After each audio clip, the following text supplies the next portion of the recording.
একজন মানুষ অন্য মানুষের সাথে শত্রুতা করে বসেন, দুজন ঘনিষ্ঠ বন্ধু। এমনও এক সময় আসতে পারে যখন এনারা একে অপরের শত্রু হয়ে ওঠেন। এর অনেকগুলো কারণ হতে পারে, কিন্তু মূল কারণ হলো আলোচনা। আগে হ্যাঁ, আপনি যদি কারোর বিষয়ে আলোচনা করেন তাহলে সে আপনার শত্রু হয়ে যেতে পারে। এবার মনে একটা প্রশ্ন আসতে পারে যে এটা কিভাবে সম্ভব হতে পারে? আলোচনা এটা তো অত্যন্ত জরুরি। যদি আমি নিজের বন্ধুর খারাপ কাজের বিষয়ে আলোচনাই না করি তাহলে সে শুধরবে কি করে? এ কথা সত্যি যে আলোচনা আবশ্যক, কিন্তু তার থেকেও বেশি গুরুত্বপূর্ণ এবং আবশ্যক হলো আপনার এই সিদ্ধান্ত এটাই যে আপনার এই আলোচনা কোন স্থানে করবেন। যদি এটা সবার সামনে করবেন ভাবেন, তাহলে তা অপমানও হয়ে যেতে পারে। যদি এটা আলাদাভাবে করেন তাহলে তা পরামর্শ হয়ে যায়। অপমান কেউ স্বীকার করতে পারেন না, কিন্তু পরামর্শ সকলের ভালো লাগে। তাহলে যদি আপন কারোর জন্য ভালো কিছু চান, কাউকে শুধরে দিতে চান, আর আপনার মনে হয় আলোচনা আবশ্যক, তাহলে সর্বপ্রথম সময়, পরিস্থিতি আর স্থানের কথা মনে রাখবেন। নয়তো এই আলোচনা আপনাকে খুব ভোগাতে পারে। তাহলে আসুন আমার সাথে ভালোবেসে বলুন, রাধা রাধা। আপনার জীবনেও কি সমস্যা রয়েছে? অবশ্যই থাকবে। প্রত্যেকের জীবনেই সমস্যা থাকে। প্রত্যেক মানুষ জিজ্ঞাসাও করেন যে এই সমস্যা আসলে কি আর কেন আসে জীবনে। আপনাকে একটা কথা বলে দিই যে সমস্যা আসলে সেটা নয় যা আপনার পথে বাধা সৃষ্টি করে, বরং সমস্যা হলো সেটাই যেটা আপনি তখন দেখতে পান যখন আপনার একাগ্রতা আপনার পথ থেকে, আপনার লক্ষ্য থেকে সরে যেতে থাকে। আর এই সমস্যাগুলি দূর করার জন্য, এর সমাধান করার জন্য একটাই পথ আছে। নিজের সমস্ত ভাবনা আরো একবার একাগ্র করুন নিজের পথের দিকে, নিজের লক্ষ্যের দিকে। আপনার সমস্ত ভাবনা যদি কেন্দ্রীভূত হয় নিজের লক্ষ্যে, তাহলে এই সমস্যা দূরে থাকবে। যদি এরকম না হয়, যদি আপনার মন একটু অন্যদিকে চলে যায়, তাহলে এই সমস্ত সমস্যা আবার সামনে চলে আসে আর বাড়তেও থাকে। দেখুন, যেখানে আপনার লক্ষ্য রয়েছে, বাণ যদি সেখানেই চালাতে হয়, তাহলে দৃষ্টি তো সেদিকেই রাখতে হবে। তবেই তো আপনি সেই লক্ষ্য ভেদ করতে পারবেন। সেই জন্য মনে রাখবেন, সর্বদা লক্ষ্য রাখবেন নিজের পথে, সেই পথেই সামনে এগোতে থাকুন নিজের লক্ষ্যের দিকে। আপনি যত সামনে এগোতে থাকবেন এই সমস্যা তত পিছিয়ে যাবে। তাহলে আসুন আমার সাথে ভালোবেসে বলুন, রাধা রাধা। এই পাখিরা সত্যি খুব সুন্দর, আমার খুব ভালো লাগে। আপনি নিশ্চয়ই শুনে থাকবেন যে কিছু পাখির কাছে ডানা অবশ্যই থাকে, কিন্তু উড়তে পারে না। তারা চায় উঁচু আকাশে উড়ে বেড়াতে এবং মেঘেদের সাথে কথা বলতে, করতেই পারে না। এবার এই সংসারেও পাওয়া যায় ঘুড়িও। এদের মধ্যে না জীবন আছে, না প্রাণ আছে, আর না আছে ডানা, কিন্তু এরা আকাশের সাথে কথা বলে, হাওয়ার বেগের সাথে কথা বলে, আনন্দ করে, উৎফুল্ল হয়ে ওঠে। আকাশে জীবনের কিছু মুহূর্ত কাটায়। তার কারণ কি হতে পারে? কারণ হলো সুতো।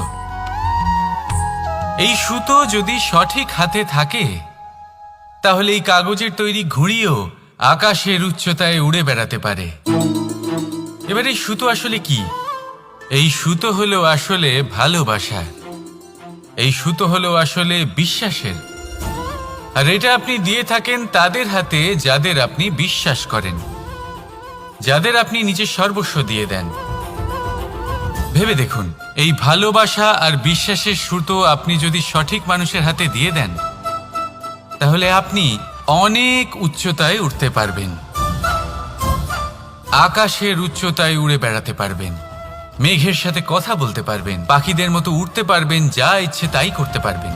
শুধু এই মানুষ সঠিক হতে হবে, এমন একজন মানুষ যার মনে আপনার জন্য ভালোবাসা রয়েছে, এমন এক মানুষ যার মনে কোনো স্বার্থ নেই, যিনি পরোপকারী, এমন একজন ব্যক্তি যিনি আপনার অস্তিত্বকে বাইরে নিয়ে আসতে পারবেন, তাকে উজ্জ্বল করে তুলবেন।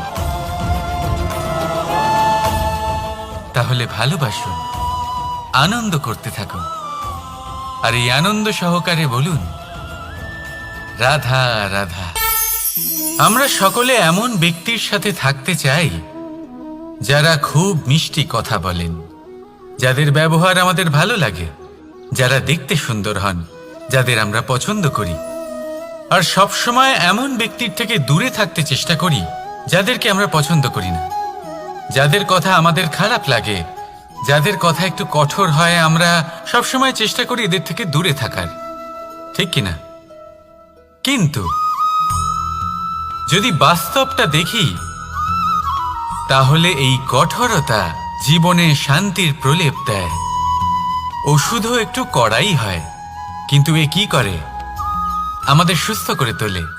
ঠিক সেইভাবেই ভালোবাসার এই অধ্যায় একটু কঠিন, একটু কড়াও মনে হতে পারে, কিন্তু এর ফল সবসময় আপনাদের স্বাস্থ্যের পক্ষে ভালোই হয়। সেই জন্য যদি কেউ আপনার নিন্দে করে, আপনাকে কড়া কথা শোনায়, আপনার ব্যাপারে আলোচনা করে, তার মানে এটা নয় যে সে আপনার শত্রু। হতে পারে তিনি আপনার বন্ধু হন, আপনার জন্য ভালো চান, আপনাকে শুধরে নিতে চান, আপনার মধ্যে কোনো পরিবর্তন দেখতে চান। সেই জন্য কখনো কারোর কথা শুনে বা কাউকে দেখে প্রাথমিকভাবে এই সিদ্ধান্ত নেবেন না যে তিনি আপনার শত্রু হন নাকি আপনার বন্ধু হন। এমনও শত্রু হয়ে থাকেন যে গুড়ের মতো মিষ্টি মিষ্টি কথা বলে আসলে আপনাকে বিষ পান করিয়ে দেবেন। আর এমনও বন্ধু থাকেন যারা আসলে নিমের মতো কড়া কথা বলেন, কিন্তু আপনাকে অমৃত পান করান। এদের মধ্যে পার্থক্য করতে জানতে হবে, কে আসলে শত্রু হন আবার কে আসলে মিত্র হন। এই পার্থক্য যখন আপনি করতে শিখবেন, তখন আপনি এই সংসারের সব থেকে সুখী প্রাণী হয়ে উঠবেন।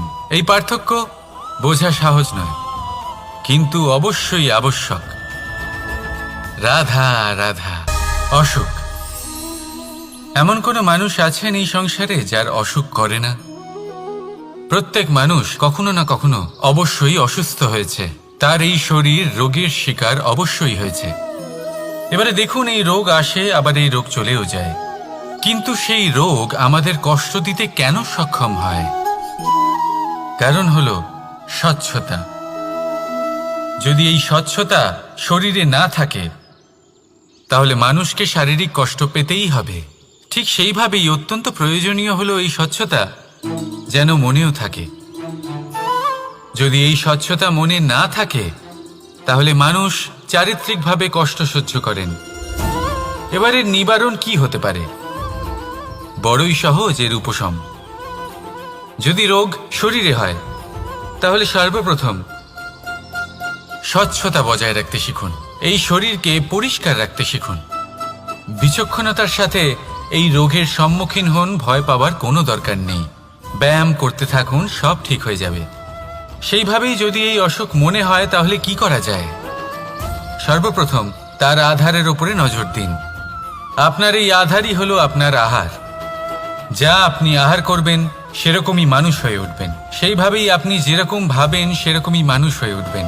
সেই জন্য নিজের ভাবনাকে শুভ করুন, নিজের দৃষ্টিভঙ্গিকে শুভ করে তুলুন, সব কিছু সঠিক হবে। আপনার আমার সবার মধ্যেই এক রাক্ষস বাস করে, তার সম্মুখীন হন, তাকে পরাস্ত করুন। তাহলে এই রোগ সে শরীরেই হোক বা মনের মধ্যে, যদি সঠিক সময় তাকে আটকানো না যায়, তাহলে যে কোনো সময় তা মহামারীর রূপ ধারণ করবে। সেই জন্য সাবধানে থাকুন, সুস্থ থাকুন। তাহলে আসুন আমার সাথে ভালোবেসে বলুন, রাধা রাধা।